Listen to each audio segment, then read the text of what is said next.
তবে কিছু ব্যক্তি আঙ্গুল তোলে, তারা হলো নাস্তিক। ওরা আল্লাহ মানে না, কোরআন মানে না, ওরা আঙ্গুল তোলে। ওদের আঙ্গুল তুলে লাভ নাই, ওদের আঙ্গুলকে আল্লাহ সংরক্ষণ করে রাখে। আয়া হাসাবু আল্লাহ নাজমা ইযামা বালা কাদিরিনা আলা আন নুসাউইয়া বানানা। মানুষগুলো কি মনে করে আমি তাদের অস্থি সমূহ জমা করতে অক্ষম, তারা মাটির সঙ্গে মিশে যাবে, আমি তাদেরকে আবার জমা করতে পারবো না, তারা কি তাই মনে করে? না না না, বালা কাদিরিনা আলা আন নুসাউইয়া বানানা, জমা তো করবই, আমি তাদের আঙ্গুলের অগ্রভাগ সমূহ সংরক্ষণ করে রেখেছি। আঙ্গুলের অগ্রভাগ, এই যে ফিঙ্গারপ্রিন্ট এখন চলতেছে না? ফিঙ্গারপ্রিন্ট আপনারা কয়দিন হলো পাইছেন? আগে ছিল 1891 সালে একজন বিজ্ঞানী ফিঙ্গারপ্রিন্ট আবিষ্কার করে, যে আঙ্গুলের ভিতরে বিভিন্ন রকমের ছাপ আছে, কারোর সাথে কারো মিল নাই। এটা কিছু বছর আগে একজন বিজ্ঞানী আবিষ্কার করেছে ফিঙ্গারপ্রিন্ট। অথচ এই ফিঙ্গারপ্রিন্টের খবর 1500 বছর আগে কে দিল? কোন বিজ্ঞানী দিল? আল্লাহ বলেন, আমি হলাম সেই বিজ্ঞানী, আমি হলাম সেই মহাজ্ঞানী। এই একটা আয়াত নিয়ে যদি ওই নাস্তিকেরা গবেষণা করে, তারা কোনোদিন আল্লাহর উপরে তারা আঙ্গুল ঘুরাইতে পারবে না।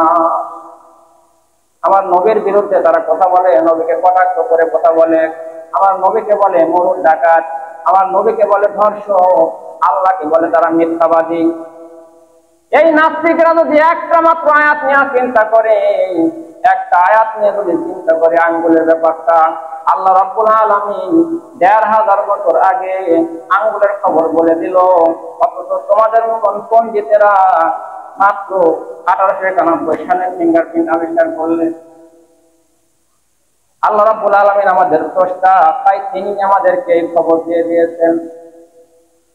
আচ্ছা মানুষ বলো দেখি, রাত্রি কেন কালো, চাঁদ সূরজ কোথা হতে পেল এত আলো, পশু পাখি কয় না কথা, মানুষ কেন কয়, বলো বলো বলো মানুষ এসব কেমন করে হয়, ফুলগুলো সব নানান রঙের কেমন করে হয়, পাতাগুলো সবুজ বটে ফুলের মতো নয়, দুধগুলো সব সাদা কেন, মরিচ কেন ঝাল, আঙ্গুরে সব পাকলে পারে কেমনে তা হয় লাল।